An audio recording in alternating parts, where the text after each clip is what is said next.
Chapter 2. National Differences in Political, Economic, and Legal Systems.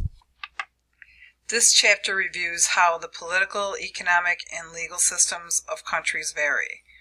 The potential costs, benefits, and risks of doing business in a country are a function of its political, economic, and legal systems.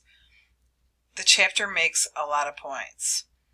First, political systems can be assessed according to two dimensions: the degree to which they emphasize collectivism as opposed to individualism, and the degree to which they are democratic or totalitarian.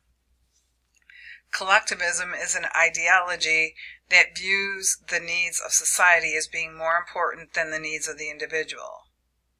Collectivism translates into an advocacy for state intervention in economic activity and, in the case of communism, a totalitarian dictatorship.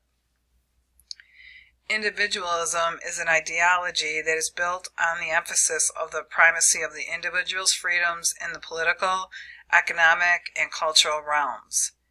Individualism translates into an advocacy for democratic ideals and free market economics. Democracy and totalitarianism are at different ends of the political spectrum. In a representative democracy, citizens periodically elect individuals to represent them, and their political freedoms are guaranteed by a constitution. Totalitarianism state, political power is monopolized by a party, group, or individual, and basic political freedoms are denied to citizens of the state. There are three broad types of economic systems: a market economy, a command economy, and a mixed economy. In a market economy, prices are free of controls and private ownership is predominant. In a command economy, prices are set by central planners, productive assets are owned by the state, and private ownership is forbidden. A mixed economy has elements of both a market economy and a command economy.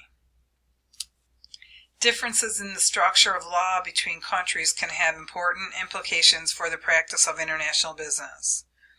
The degree in which property rights are protected can vary dramatically from country to country, as can product safety and product liability legislation and the nature of contract law. So a very interesting chapter that will be used again in the next chapter, so make sure that you read it in detail.